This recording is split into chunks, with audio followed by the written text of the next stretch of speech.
Good morning. It says I'm live. Am I live? Can you hear me? Can I get a 5x5, anyone? Hello? Every time with this YouTube.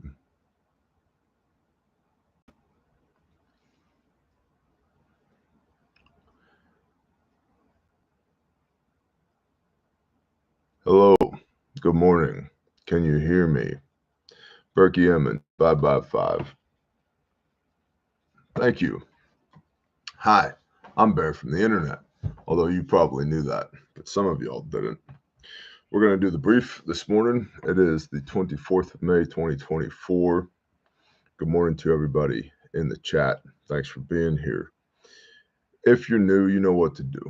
Do all the YouTube things. Subscribe, ring the little bell icon, leave a comment for the YouTube algorithmic robots to chew on. If you're not new, you know what to do. Share the show with somebody you love. We should hopefully have a more or less normal brief this morning. As you can note from the backdrop, I'm no longer sitting on a track hoe moving storm debris. So thank you to everybody who's been keeping Grindstone Ministries in your prayers, who has deployed with Grindstone Ministries over the last 17 days, and everybody who has donated to help us meet the needs of the people of Barnesville, Oklahoma after an EF4 tornado. I appreciate you is not the words, but basically that times 100,000. Thank you very much. We're going to talk about China's economy this morning. We're going to talk about voter distrust here in the United States. Imagine that. And we're going to talk about Russian nuclear drills and kind of some strategic pieces that are being moved on the chessboard. I think I'm going to start with that first. Oh, and then we'll do the national intel, which is intel that you have seen with your own eyes or heard with your own ears that you send into intel@bearindependent.com or use the contact us page at bearindependent.com. Tracking. Fabulous. So coming from RT, which is Russia Today, which is Russian propaganda, so always consider the source, right? There's a bunch of interesting articles here. First things first, the country of Georgia has basically said, their president has said that that Georgia does not want to become the next Ukraine. And so for those that are not tracking, if you don't know where Georgia is, there's these things called maps, or you can use Google Earth, whatever you're into. And there's a body of water called the Black Sea. And if you zoom out far enough, the Black Sea kind of looks like the Wu-Tang Clan logo. So imagine the Wu-Tang Clan logo, okay, but it's a body of water. And at the north of the Wu-Tang logo, you have a little country called Ukraine that's been in the news a whole bunch for the last couple of years, since February 24th, 2022, more or less. Directly to the east of the Wu-Tang logo, you've got this little country called Georgia. And Georgia has got the Wu-Tang logo of the Black Sea to its west, Russia to its north, Turkey to its south, and Azerbaijan and Armenia kind of to its southeast and east. Okay, so it's a little tiny country over there bordering Russia, and there's a mountain range that separates Georgia from Russia, but they're on the Black Sea, which is something that Russia is a fan of. Note the whole Crimea thing since I believe it's 2014. Wagner Group, Russia's Little Green Men, and Sevastopol, the primary port there in Crimea, in Ukraine. Russia likes having access to the Black Sea. So know where Georgia is on a map. It's might become important in the coming days, weeks, months. Okay. Now, from a flurry of articles from RT, and I'm not going to go too far in depth on any of the articles particularly, but they kind of paint a picture here. So we'll start with an article from yesterday, 23 May. Blinken, that's our guy, U.S. Secretary of State Antony Blinken, which honestly, I'm just throwing this out here. I think this dude is literally a psyop. And I think that the big they like to troll us with things because if you were to abbreviate this guy's name, his name is A. Blinken. Abe Lincoln. Abe Lincoln. This guy's no Abe Lincoln. Okay, not at all. Just so we're all on the same page here. But I think the big they are trolling us with this dude. Anyway, Secretary of State Antony Blinken lobbying for strikes on Russia, according to the New York Times. Yes, dear. Does A stand for Abraham? No, it stands for Antony Blinken. And I think they picked Antony because Rome. Do you even Rome? And one world governments and the whole nine. Like Mark Antony, not the singer. But anyway, U.S. Secretary of State Antony Blinken is pushing the administration of President Joe Biden to allow Ukraine to attack targets deep inside Russia with American weapons, the New York Times reported on Thursday, referring to unnamed U.S. officials, meaning that somebody within the administration wanted to leak this information, so they contacted the New York Times, and the New York Times leaked it. The ban, according to the White House, was imposed out of concern that if U.S. arms were used inside what Washington acknowledges as Russian territory, aka traditional Russian borders, it would trigger an escalation and potentially World War III. Now, I don't agree with Joe Biden on a lot of things, but I do agree with that. Okay, I love you. Have an awesome day. Yep. Okay. All right. Bye, honey. Bye. Okay. Blinken has been advocating for scrapping the restrictions after making restriction of hitting Russian targets inside of Russia after a, quote, sobering visit to Kiev, the capital of Ukraine, earlier this month. Now, this comes down to ATACMS. You may have heard of ATACMS. During a hearing in Congress on Tuesday, Senator Michael McCall displayed a map showing the strike range of ATACMS missiles, a weapon the U.S. has donated to Ukraine, if Kyiv were allowed to use them inside of Russia. He called the outlined territory a sanctuary zone for Russian troops and accused the Biden administration of tying the hands of Ukrainians behind their backs. Yeah, but here's the thing. I don't want World War III. Russia, and I'm no Russia simp either. But Russia has said for a couple of years, you put ATACMS in Ukraine, we're going to have problems because then Ukraine is going to be hitting Russian targets inside of Russia. And America, since you applied them or supplied the missiles to Ukraine, that would make you responsible for these attacks on Russians. That's reasonable. If China supplied missiles to Mexico and Mexico was shooting targets inside of the United States, we'd be mad at Mexico, but we'd also be mad at China, and we'd probably take action against China. Remember the whole Bay of Pigs thing? Russian missiles on the Isle of Cuba? Yeah. And we were definitely perturbed with Cuba, but we were more perturbed with Russia. So it's the same concept. So that's one piece of information. And again, always remember the biases, right? Consider the source. This is coming from RT, Russia Today. Another article at Russia Today, dated yesterday, NATO could shoot down Russian missiles, according to the Polish ministry. Poland is discussing a request to use its air defense systems over Ukrainian territory. Now, Poland, remember that thing called a map, right? You tracking on this whole map thing, and that little country of Ukraine that we were talking about earlier.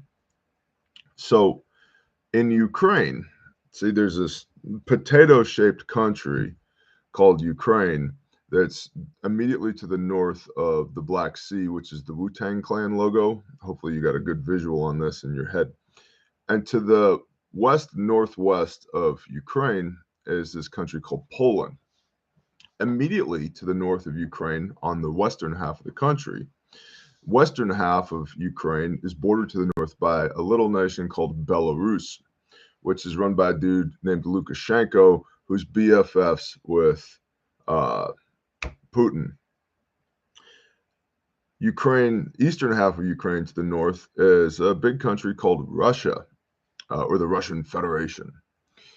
And the Russian Federation used to be the USSR, a bunch of commie bastards that if you grew up in the 80s like I did, you were indoctrinated, were the enemy. And I'm not saying that they're not, but I am saying that it's very easy for me to go there because of the successful indoctrination that I had via Rambo and G.I. Joe and the Cold War. So Russia is very good friends with Belarus and has moved not only troops and equipment, but nuclear-capable missiles and probably nukes into Belarus, which borders Ukraine to the northwest. Belarus also borders Poland. Poland borders Ukraine. So now the Poles are like, hey, we think we can shoot down missiles, Russian missiles over Ukraine. The question is, what is the country of origin of these Russian missiles? Because just because they're Russian missiles doesn't mean they came from Russia. They very probably could come from Belarus, which borders Poland. And Poland is saying, hey, we think we can shoot down Russian missiles. So keep all that in the back of your brain. Poland is discussing a request to use its air defense systems over Ukrainian territory. Poland is considering using its air defense systems to shoot down Russian missiles over Ukrainian territory. Foreign Ministry spokesperson Pavel Wronski told the Ukrinform news outlet on Wednesday. Blah, blah, blah. Quote, this issue is being considered from a legal and technical point of view, Wronski said, noting that Kyiv has previously asked Warsaw, Poland, to use its air defenses bordering Russia. He added, however, that a decision has not been yet made on the matter. Okay, so let's back up. Antony Blinken, U.S. Secretary of State, says, let's use U.S. ATACMS missiles to hit targets in Russia. Russia says, nope, that's escalation. You do that, we're going to have problems. Poland says, we also have missiles, very likely also U.S.-made missiles and interceptors. We also have missiles, and we could use our Polish missiles to shoot down Russian missiles over Ukraine. Why does all that matter? Okay, third article from RT. Putin to discuss second phase, this is also from yesterday, 23 May, second phase of nuclear drills with key ally. The Russian president has arrived in Belarus for talks on cooperation in areas including security and energy. Russian President Vladimir Putin has arrived in Belarus for a 2-day state visit that will include talks on the former Soviet republic's involvement in nuclear weapons drills. Russian troops began the first phase of tactical nuclear exercise on Tuesday in the southern military district, which includes Crimea and 4 formerly Ukrainian territories in the Donbas region. Moscow has said the drills are meant to demonstrate its ability to respond to external threats, like U.S. ATACMS missiles being launched from Ukraine into Russia. Okay, so tit for tat here.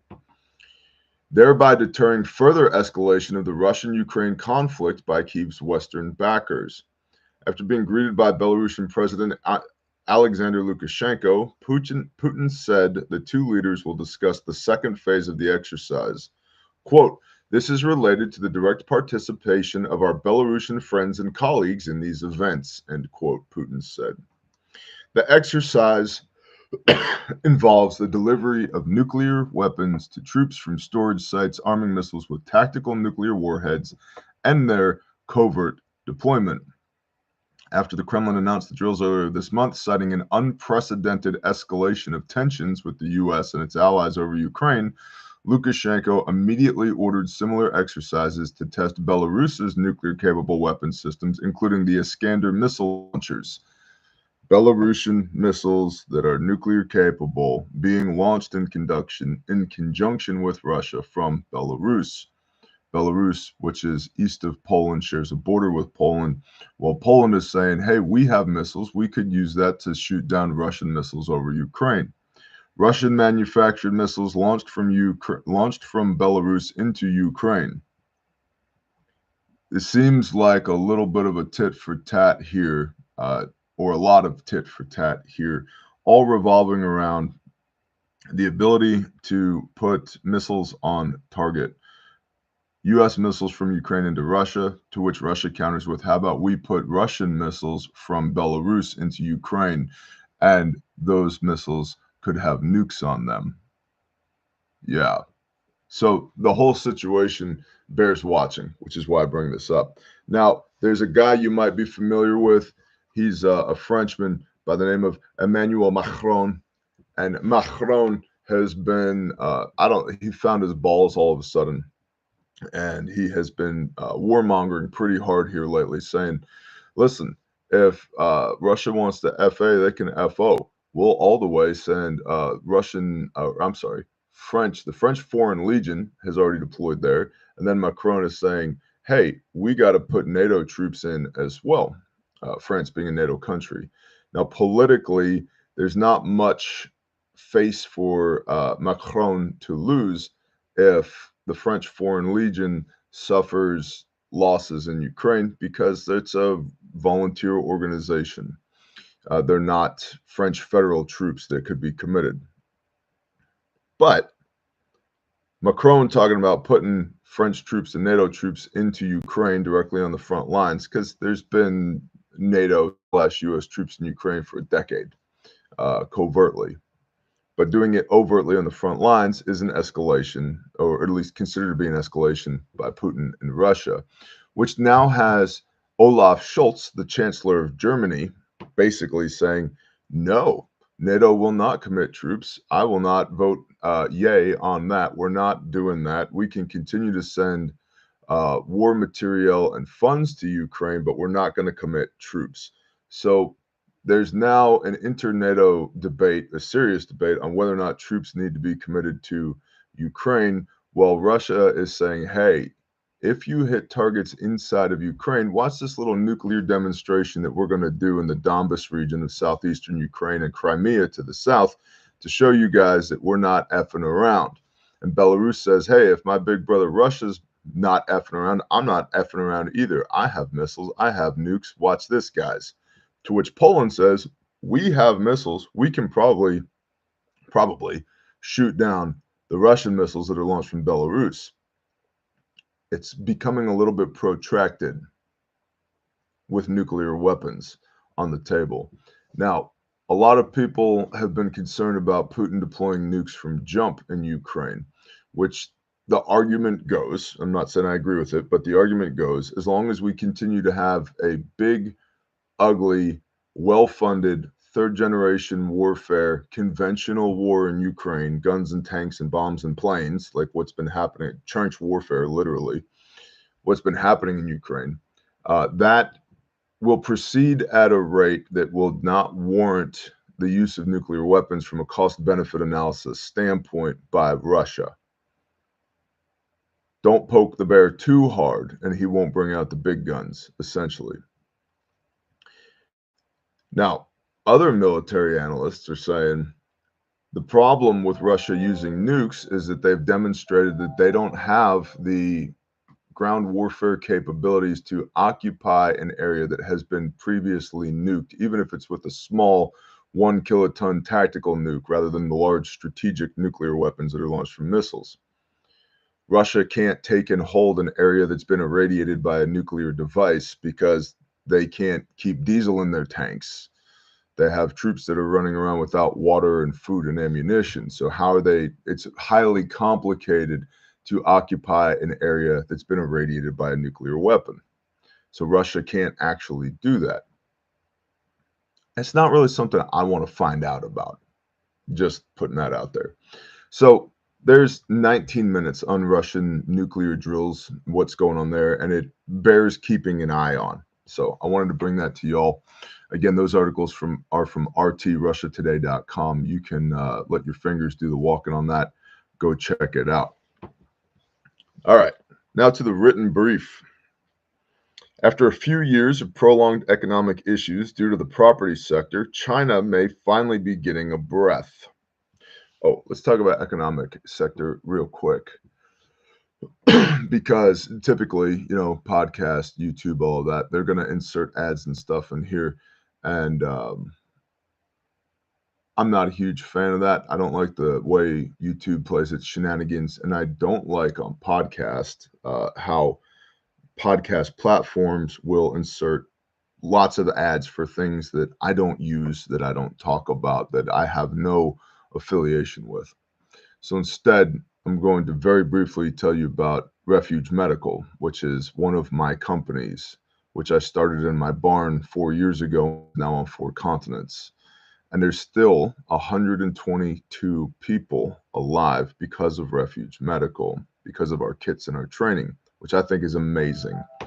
So if you would like to be better prepared for whatever may come, or for just a standard Friday operating out there in the world, and you need a first aid kit, please consider Refuge Medical.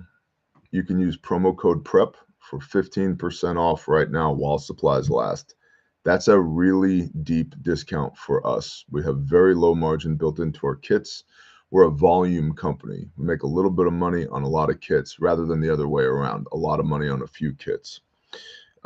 We are behind the United States Department of Defense and North American Rescue. We are the third largest distributor of cat tourniquets in North America, per the numbers that I got from NAR. So we've been around the block a few times. We've sold tens of thousands of first aid kits, and there's still 122 people alive because of our kits. And some of those people were cool guys doing things that never happen in places that don't exist. But most of those people were civilians engaged in everyday life that all of a sudden something happened and now they have a critical bleed. It is also National Stop the Bleed Month. And so if you want some free resources, watch the trauma medical playlist at this channel, Bear Independent YouTube page, or click the training tab at Refuge Medical. You'll find all those videos there as well. But we've got all kinds of stuff in stock and shipping fast. And also the Field Medic backpack is back. So if you've been waiting to get one of those, it's back. Promo code is PREP, P-R-E-P, for 15% off while supplies last. And we very, very rarely put our stuff on sale. So I recommend. Full of Hope. Does the tourniquet kit come with instructions, RE release timings? Oh my gosh, Full of Hope. No, you, in rule of law, you put tourniquets on, you do not take them off. I will repeat, in rule of law, you put tourniquets on, you do not take them off. What about SHTF without rule of law? Well, that's called a tourniquet conversion, and there are protocols for tourniquet conversions. Protocols, not algorithms, protocols for tourniquet conversions. We teach this in class at refugemedical.com. I also teach it on the trauma medicine playlist here at this channel. But what you need to know is you put tourniquets on, you don't take them off in rule of law, okay? If you put a tourniquet on somebody, congratulations, they won the surgery lottery. You are getting surgery because of the need to have a tourniquet, okay, to rebuild the broken blood vessels and probably the meat and bone that were affected as well, okay? So when you get that person to a higher level of care via an ambulance or a pickup truck or a fan boat or whatever you got, you get them to the hospital, that tourniquet is going to stay in place very likely while surgery is performed. And then there is a protocol for the release of that tourniquet, okay? Brett Spencer said combat pill pack and TQ conversion, 100%. But that's not something that we're going to teach in the middle of this brief. Go watch the trauma medicine playlist, click the training tab at Refuge Medical, use promo code PREP for 15% off, and then please get familiar with the kit that you have. Tourniquets save lives, 100%, and they're very easy, simple to use.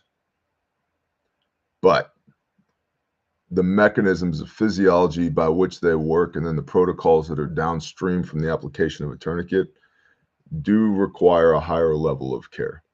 And if you're asking yourself, What? Yeah, I get it. But what about when SHTF happens and there is no higher level of care? That's why you come to class with refuge training, and that's why you watch the trauma medicine playlist. Okay? Okay. Awesome. Good morning, Liberty.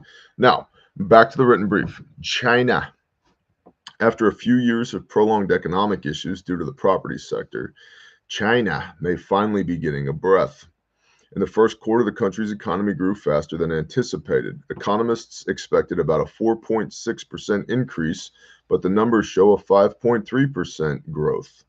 China is responsible for 19% of global GDP, global gross domestic product, 1/5, and 48% or half of the GDP of Asia, and over 120 countries regarded as their most important trading partner. Thanks, Clintons. That NAFTA thing really worked out great for everybody. Really appreciate that.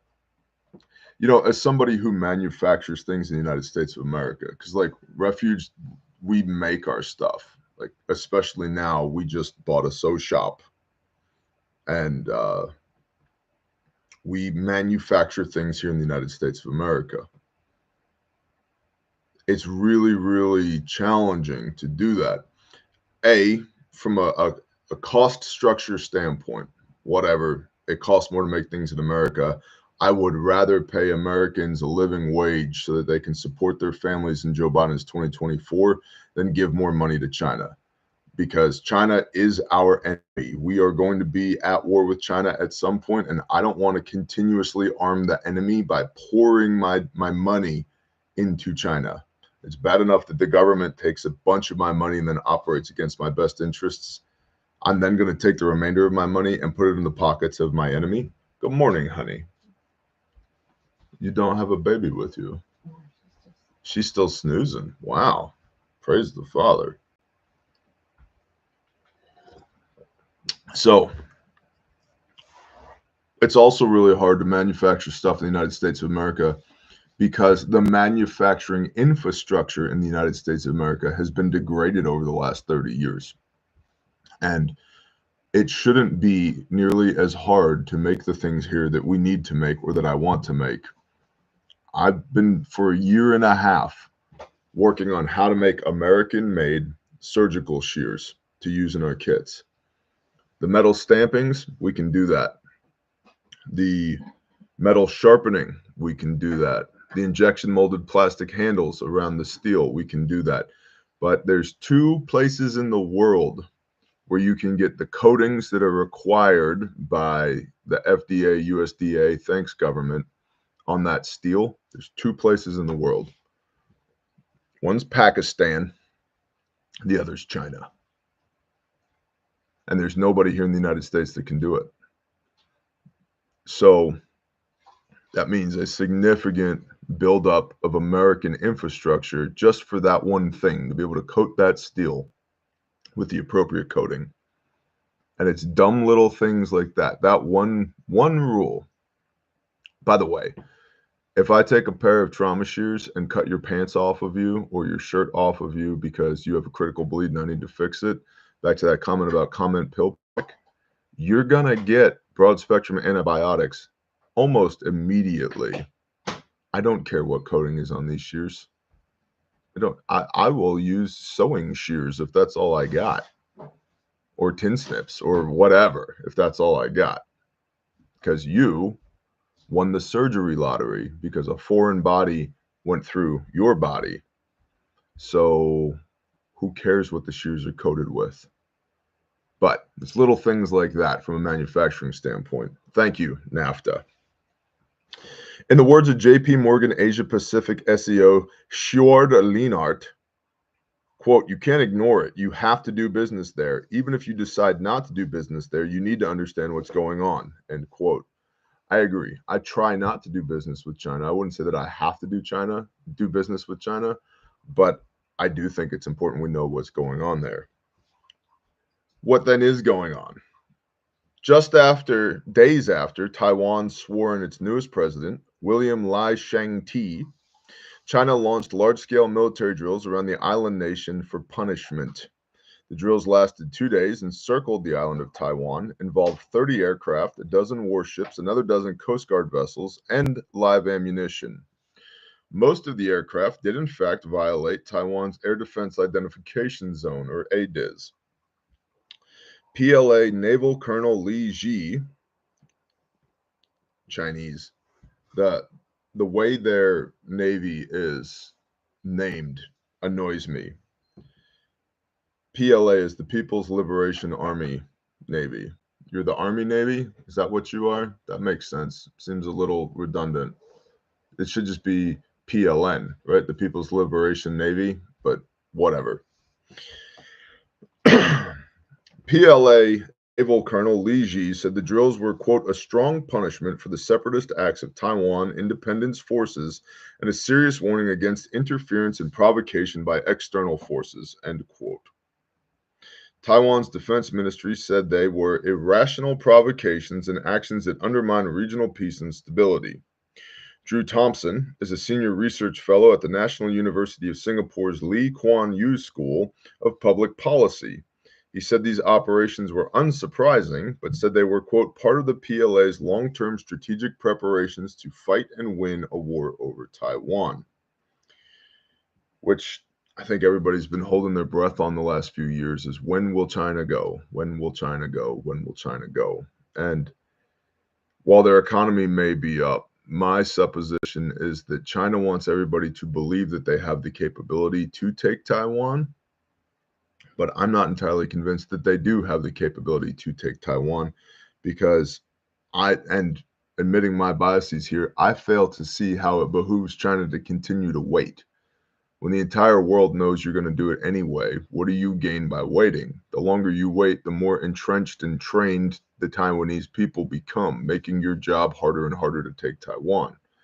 So my supposition here is it's in China's best interest to go and go now. And it has been for a long while. The longer they wait, the more difficult it's going to get for them, which makes me think either A, I'm missing something, which is entirely possible, or B, they can't take Taiwan. In their truest assessments, the ones that they play closest to the vest, not their propaganda they release to the world, but their own internal assessments are they can't take it, or the cost of taking it is going to be too high at this time, therefore they haven't done it. Oh, look at that, a baby. She happy? Mostly? Yeah. Let me see her. Oh, you're making a bottle? Well, I'll hold the monster for a minute. Oh, come here, child. Oh, hey. What's up with you? You Chinese spy? Yeah? You gonna smash Taiwan? You gonna launch some missiles from Belarus into Ukraine? Does that sound good? No? Oh, I slap you, Dad. You look sleepy. Yeah. This is a squish, everybody. What's up there? A lamp? Yeah, pretty cool. Oh, what? What is it? Of course, the economic impacts of China taking Taiwan would be massive. Closer to home, the people's pessimism concerning the United States economy appears to be unshakable, and that fact is likely to make waves in the coming elections. More than half of Americans surveyed in a Harris poll believe that the United States is in a recession, me included, and a slightly higher percentage believe it's because of presidential administration missteps. Of course, Republicans are more likely to blame Biden than Democrats are. Sure, the American economy is growing fat, but the true pain point lies with the massive price hikes and high interest rates. Interestingly, one notable bipartisan sentiment that was that of distrust. Over 60% of respondents were skeptical of economic news and weren't sure what sources to trust. Imagine that. The CEO of the Harris poll, John Gersum, said, quote, "What Americans are saying in this data is, economists may say things are getting better, but we're not feeling it where I live. Unwinding 4 years of uncertainty takes time," end quote. 4 years of, I think, manufactured uncertainty to transfer wealth from the little people, us, to the big people, them. I got. You got? What do you got? I went to Taco Bell yesterday. You went to Taco Bell yesterday. I haven't been to Taco Bell in years. You haven't been to like what the food was. Uh-huh. It cost me $17. $17 at Taco Bell. At Taco Bell. Like I used to be able to eat like all of Taco Bell for $17. Yeah, I'm pretty sure you used to be able to buy a Taco Bell franchise for $17. Right. And I was like just flabbergasted that my meal cost that much. Are you grabbing my beard? Little squish? Yeah. Yeah, you're furry, Dad. Yeah. Not a furry, though. No, don't be a furry. The chances that there will be enough time to unwind this economic uncertainty before November are slim. And that is the written brief for today. Oh, you have a handful of my beard. Who's in control now, Bear Man? Was that funny? Oh, yeah. Is that funny? You happy? You just chilling? Cool. Let's see. Let's see if we can find the brief here. Or not the brief. The national intel. Little squish. Little fushy. And now let's see if we can do the national intel, which again is submitted to intel@bearindependent.com. What's the email address? intel@bearindependent.com. intel@bearindependent.com. These are all quotes. I'm not going to say quote over and over again. I reported earlier that I work for a large ag equipment manufacturer.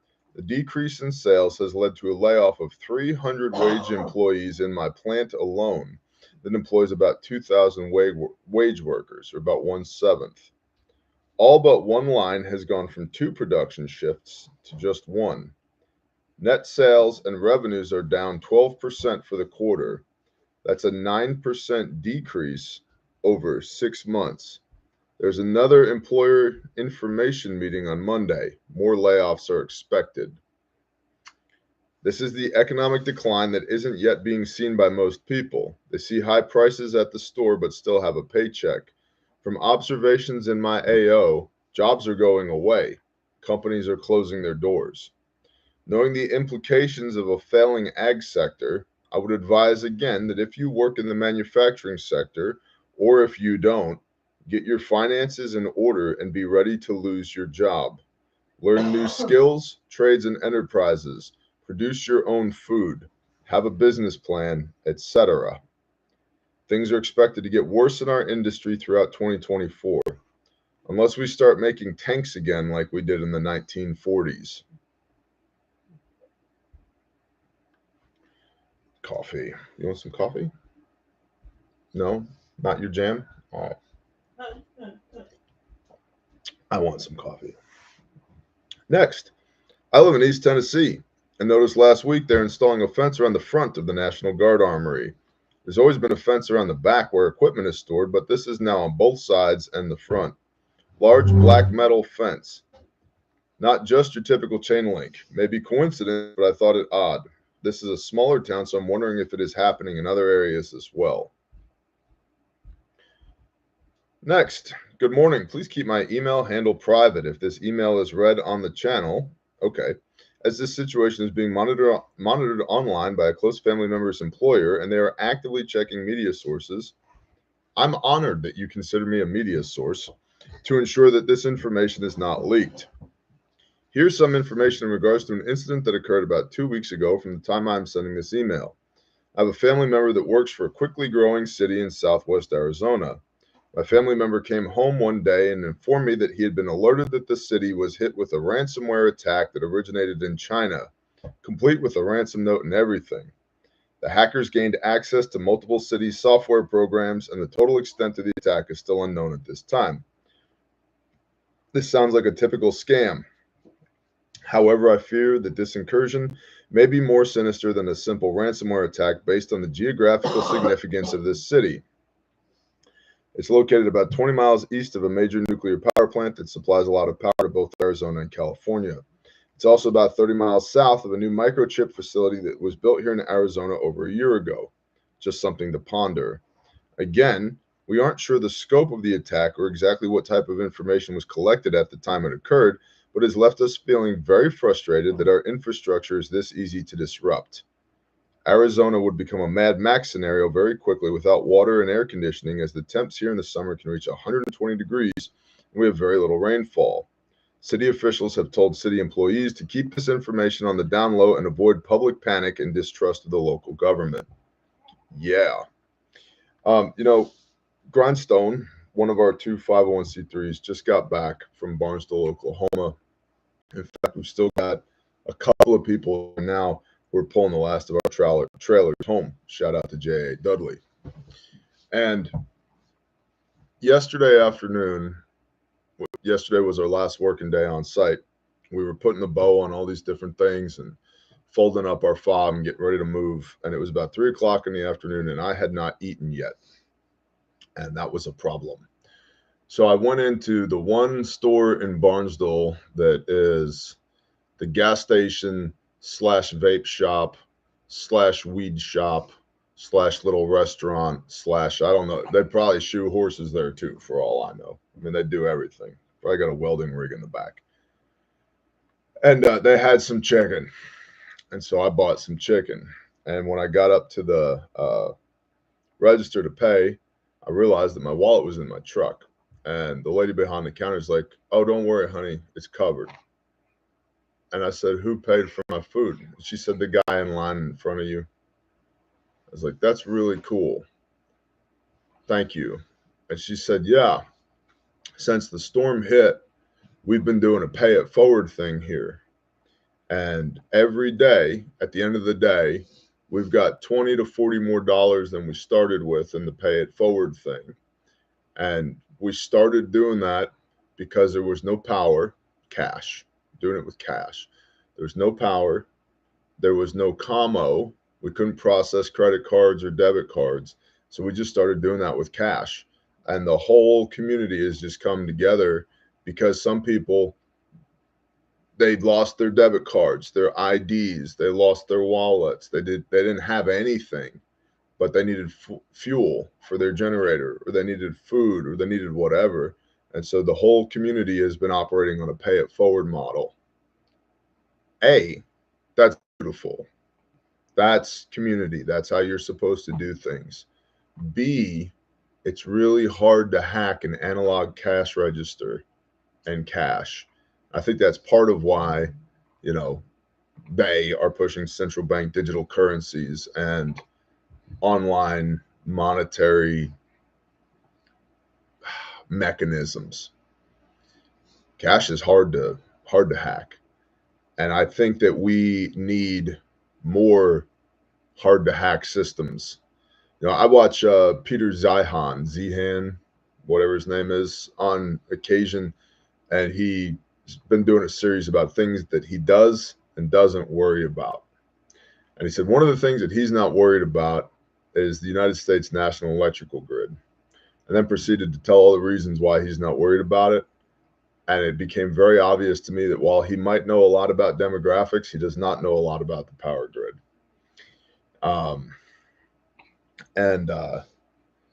Anyway, he's like, yeah, it would, if you were to hack the United States power grid, there's not a few power generation stations or hundreds or thousands. There's tens of thousands of power generation plants in the United States. And there's thousands, maybe 10,000 small localized distribution systems. And so he's like, basically, you'd have to hack all those things at the same time. And that would be very, very challenging. The problem with that is that he doesn't know about PLCs, programmable logic controllers. And I do. And I can tell you for a fact, yeah, you could take tens of thousands, hundreds of thousands of nodes offline that fast because they're all running the same Siemens programmable logic controllers with the same firmware, and they're all connected to SCADA systems, which operate at the speed of light. So it's not nearly that hard. which is why I've been saying forever and a day, I want a dumb grid, not a smart grid. Because a dumb grid is really hard to take offline. You have to physically take it offline. Smart grid, no, I can crash the smart grid, and not that I would, but I am not that computer savvy. I also can just smash the big red button, stop button, on any one of those PLCs and take stuff offline. It's not that hard. Next, I received a blanket mailbox mailing. The Department of Defense is funding a fentanyl and ketamine study without informed consent on EMS patients in Bradford County, Pennsylvania, and Tioga County, New York. Interesting. I know exactly where Tioga County, New York is. More medical experimentation. What do you think about that, Squish? That's bullshit, Daddy. I know. I agree. Next, I work closely with the spouse of a manager at the South Carolina Port Authority, and today's closure for all ports in Charleston was caused by a cyber attack on their network server. Let's go back to dumb stuff. The news outlets have been reporting that it was an unknown issue that they didn't see coming near that they can fix. Yeah, an unknown issue like you got hacked. And part of the problem that a lot of these, what used to be formerly very blue-collar industries are facing now with the advent of introducing all of these digital points of interconnect in their systems are having, is that the old guys that understood how the stuff was built and how it worked are all retiring and or dying off, being replaced by the younger guys that need the computer to tell them how the system is operating and how it works. And like there's right now here, if you want to lose some sleep tonight, you can count on two hands the number of people in North America that can start the grid from a cold start, no power, anywhere. They can start the grid from a cold start by powering up the diesel generators and natural gas generators, reading the meters, and floating the line into the load so that you don't pop the fuses. You count the number of guys who can do that on one hand without computers. I got this thing for you, Mom. I think she's ready to eat. Yeah. All right, next. Part 1, coming to you from Ontario. I was monitoring the EAMs last night, and there were over 40 in 2 hours between 10 and 11:50 p.m. There were B-52H and E-6B Mercuries I was tracking on flight radar, Cuban radio broadcasts that were also noted from a member of my group who is by far more knowledgeable on the radio side of things. They were speaking Spanish in code and a series of alphanumeric codes. Sounds like number stations. Look up number stations. A very interesting holdover from the Cold War. Still in operation today. Number stations. Check it out. I was up until around 2 a.m. and there were many air assets in the air. I noted at times up to 15 Black Hawks over Colorado Springs and many VIP aircraft, including C-40 Clipper, take off from Colorado Springs and fly to D.C. There were also up to 3 river joints in the air that I noticed. 2 KC-46 Pegasus tankers were over the eastern coast of the U.S. Part 2. Today, I continued to monitor air traffic and came across more activity, including E-3 Sentries and 3 tankers in the Gulf of Mexico. Moving north towards our airspace here in Canada, there were 3 U.S. Air Force KC-135s over Canada that I saw, 2 over Saskatchewan and 1 over Nova Scotia. Sounds like somebody's running some drills and or something got really interesting in a certain piece of airspace for a hot minute. And last, here in Brazil, the government is trying to push a law that creates a new ministry called the Ministry of Truth, exactly like the 1984 George Orwell book, that would be controlling all of the information on the internet and streaming services. Besides that, the government is making it hard for citizens to help the south part of the country that suffered one of the biggest floods of all time. Look up Rio Grande do Sul flood. D-O-S-U-L flood. It's all written. Let's stay strong in faith and love. Well, amen to The government is making it hard for citizens to help. Yeah, we see that all the time doing what we do with Grindstone. I guess just a quick word on that. When Grindstone shows up to assist after a tornado or a hurricane, we work with the local emergency management, the local politicians, the local leadership. And depending on the storm, sooner or later, the situation gets elevated at a minimum to the state level, sometimes to the federal level. And Grindstone doesn't work for anybody but the creator of the universe. We'll work with certain people as long as they're righteous and they got their poop in a group. In any of these cases, Grindstone is not asking anybody, any governmental entities, permission to be there. We're a nationally registered 501c3. We have the same access and authority as the American Red Cross. And so we can go anywhere and do whatever we want, which is cool.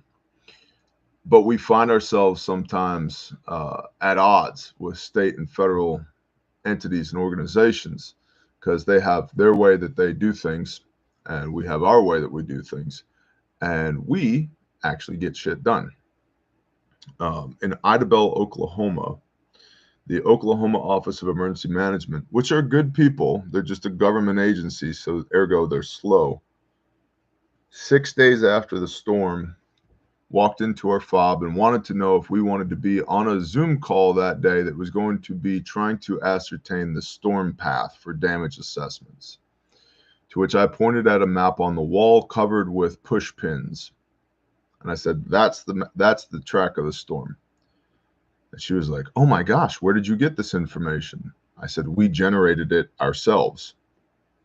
We put 2 recon teams out, moving counterclockwise 180 degrees apart on the map in concentric circles outward, gave them maps, and they plotted everywhere they saw storm damage. And when they came back to the fob, we took their data, put it on this analog map on the wall, which is very hard to hack, by the way, put push pins in the map, and boom, there's your storm damage track from the southwest to the northeast.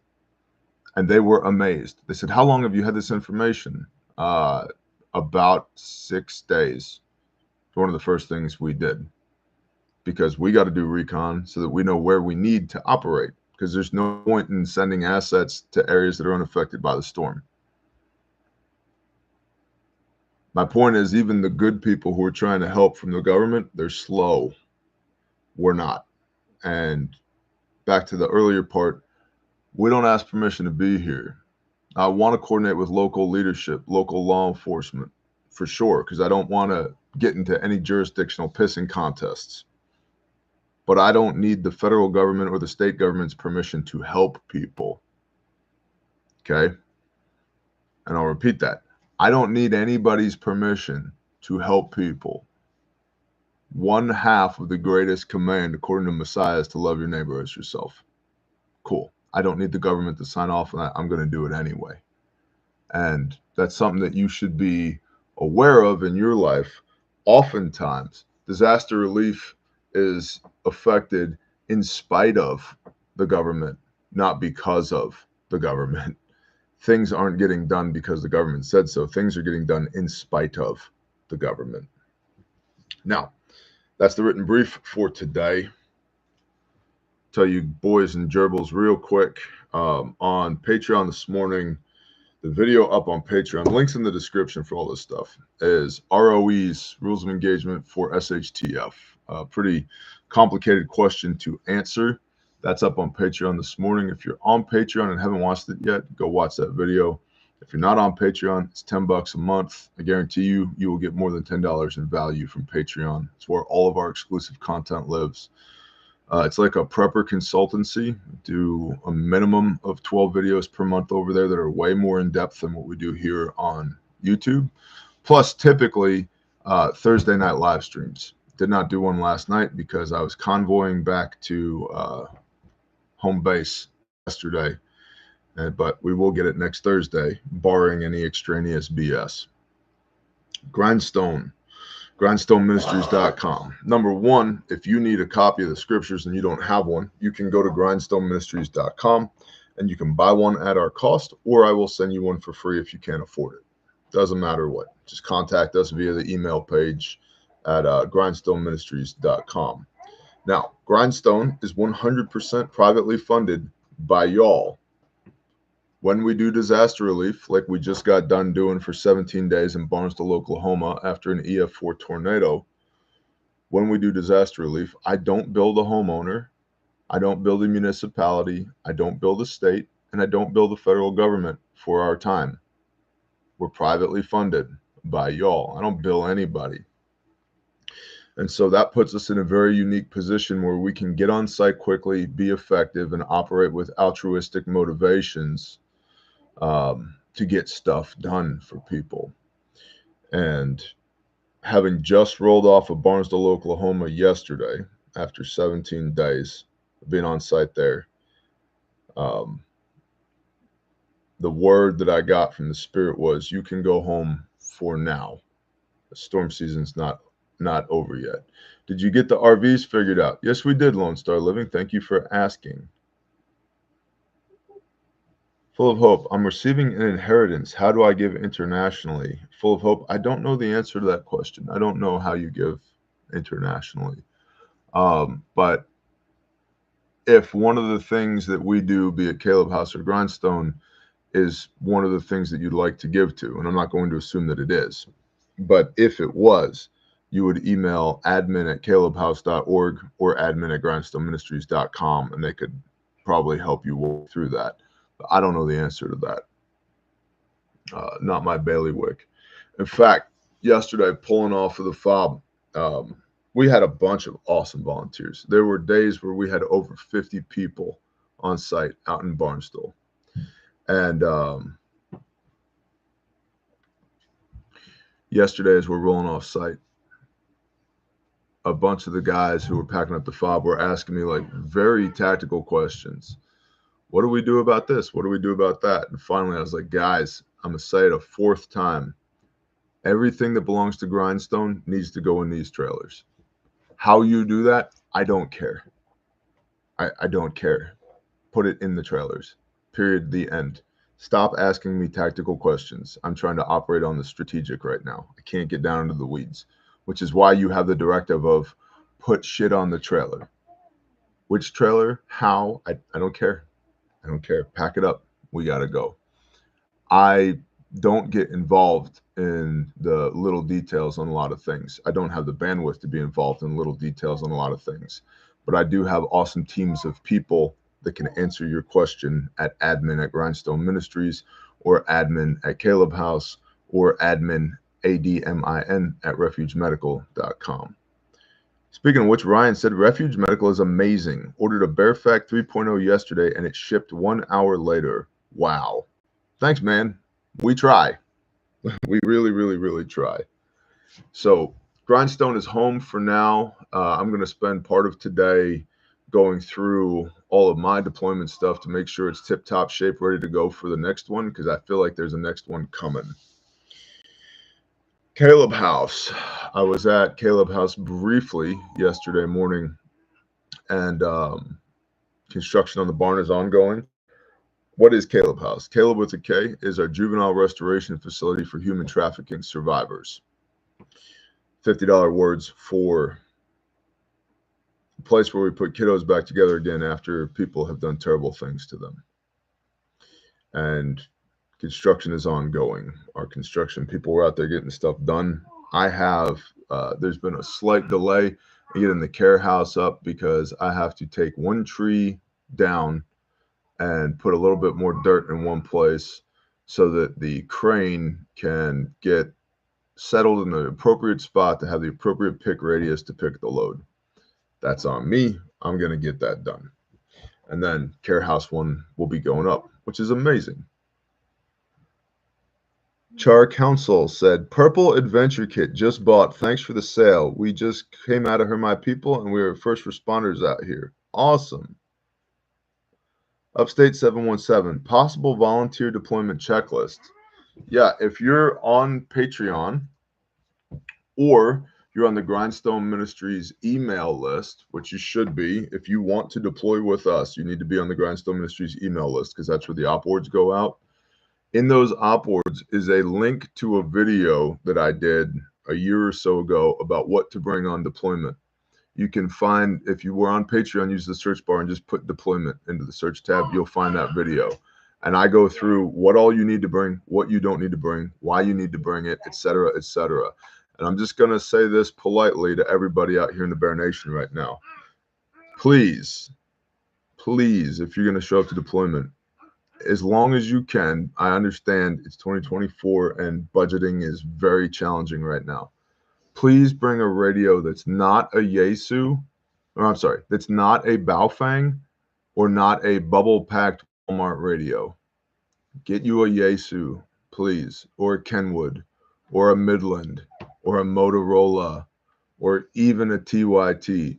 But those Baofeng UV5Rs are terrible. They're terrible, and they make it very difficult to commo. Okay? So, Patriot X. No, I misspoke. I love Yaesus. Yaesu FT65Rs is what we run with Grindstone. And we do have handout radios, but that's for the people that couldn't bring a radio. So part of that packing list is you need to bring at least a radio, 2 batteries, and a way to charge them. 2 is 1, 1 is none. So please, if you can help it, please. No Baofeng. Sanctified Survival, bless you. Deploy with Grindstone if you can. It's worth it. Yeah, that's so one of the comments that I got a bunch from people who deployed with Grindstone in Barnstable was, this is way more than what I thought it was going to be. This is excellent. This was amazing. This was deeply spiritual. You don't tell people enough about deploying with Grindstone. Yeah, because I don't really have the words to describe it. It is deeply spiritual. It's deeply impactful. It's good to do something for someone altruistically who will never be able to repay you again.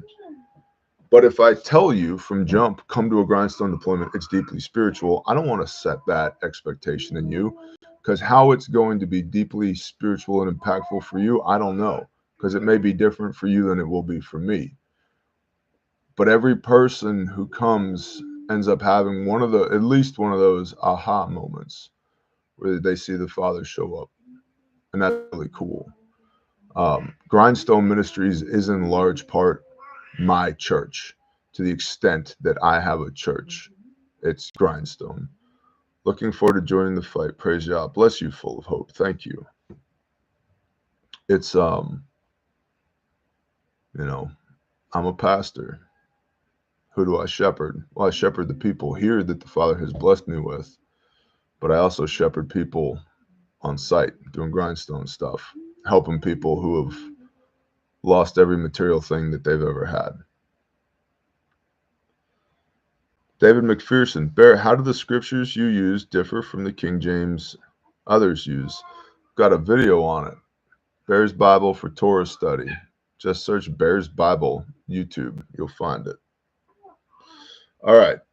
So that's Grindstone Caleb House updates, both of which are privately funded. If the Spirit moves and you want to plug in, grindstoneministries.com or Caleb with a K, house.org, calebhouse.org. Video or links are in the description, rather. Refuge Medical, lastly. I told you about promo code PREP. That's 15% off while supplies last. We very rarely put our stuff on sale. But to be frank, we're doing a sale right now because I'd like to get our revenue up for the month of May, because I just bought a sew shop, and that's going to help us in the long term. But that was a significant capital expenditure, and I'd like to stay in business. So we make the best first aid kits on planet Earth. If you need one, check us out, refugemedical.com. Use promo code PREP. We've gotten so many amazing stories of people who have used their kits. People have come to training. People have come to training. By the way, code PREP works on training, and there's some in-person classes up there as well. It also works on components. So if you just need a tourniquet, use code PREP, still 15% off.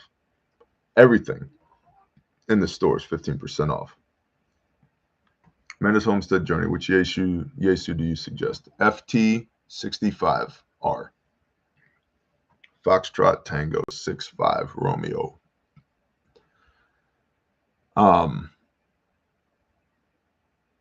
So many people have used refuge kits in a moment of need, whether it was a skinned knee off of a bicycle or a horrendous motor vehicle accident. And that's amazing to me. It's an honor to me that we get to do that. And so if you're in the market for a first aid kit, or you need some preps like the wound care bucket or the birthing bucket or the postpartum bucket or the surgical bucket, please consider Refuge Medical. Look, OPFAC, banging. You wear this on your war belt and it slides out like so. And then, boom, I have an organized first aid kit that I can use right now if I get shot, stabbed, blown up. Organized per the March algorithm for priority of care. Look at this one. This is the bare minimum. This is one of our more affordable kits, entry-level nylon kit, entry-level. It's got everything I need for massive bleeding, airway, and respiratory, as well as boo-boos and stuff. And the nylon gives you your portability, durability, and then you rip the top open, you pull the red handle, and look, organized capability. And look right there, made in the USA. This is not some bag that we acquired from Alibaba. This is not some bag that everybody else uses.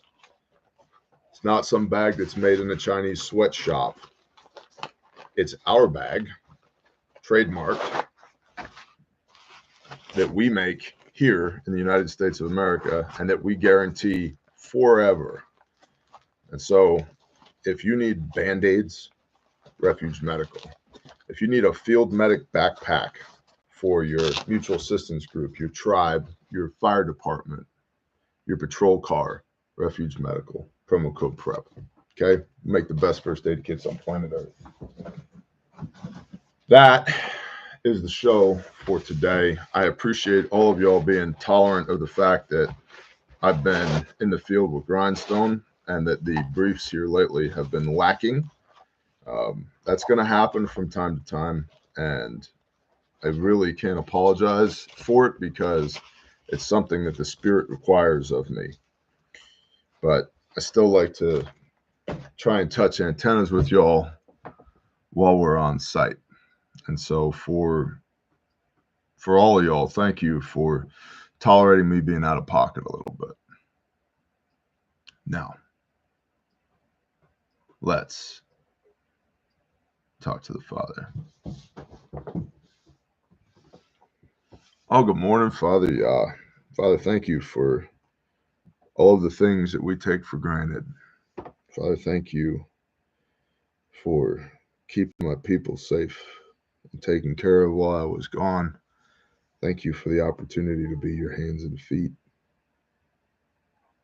Father, thank you for all the awesome people that showed up in one way or another to support your ministries and to do your work.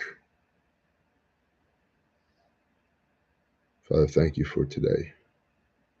Let us use today in a way that puts a smile on your face, and let us be used by you in a way that brings glory to the kingdom. Father, give us your spirit for wisdom and discernment, that we know what to say and when to say it and who to say it to, what to receive and what to reject. Father, put us where you need us to be and open the doors that we need to step through and close the ones that we don't need to step through. And give us perfect understanding in the moment as to how to execute, guided by you. Father, please give us strength and power and authority in the name of Yeshua HaMashiach to be your hands and feet, to forsake not the widow and the orphan, to love our neighbor as ourselves. Father, let no weapon formed against us prosper. And Father, give us peace that surpasses all understanding, even as the world continues to act crazy, that we would remember you and how good you are and how much you love us and the sacrifice of your Son and the atoning blood that allows us to re-enter your household and be part of the family. Father, is there anything within the sound of my voice that's not of you? I rebuke it in the name of Yeshua HaMashiach, and I command it to flee. Father, cover us today and fill us up. Father, please bless the work of our hands. And Father, all these people within the sound of my voice, please protect them today, provide for them today, and bless them today. In the name of Yeshua HaMashiach. Amen.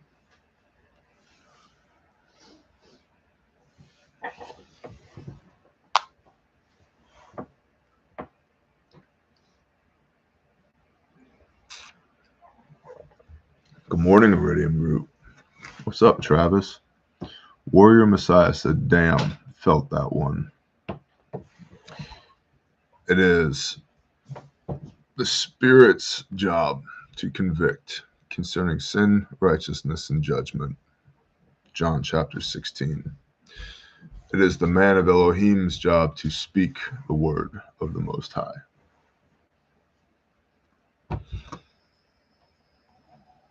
I appreciate you guys and girls so much. Brian, can you use your HSA for all refuge medical purchases? You can use HSA and FSA on kits and components, not on training, and that's because of how insurance companies work, not because of us. Not on swag and patches. Oh, and not on swag and patches. Yeah, it needs to be an actual medical kit or actual medical components. But T-shirts, hats, stickers, no HSA, FSA. Training, no HSA, FSA. And that's because of the rules of the insurance companies that provide those things, not because of refuge. Now, as I was saying, I appreciate y'all deeply. And I hope y'all have an awesome rest of your day. And I will see y'all when I see y'all. Shalom, Sister Cindy P. You're amazing. Shalom.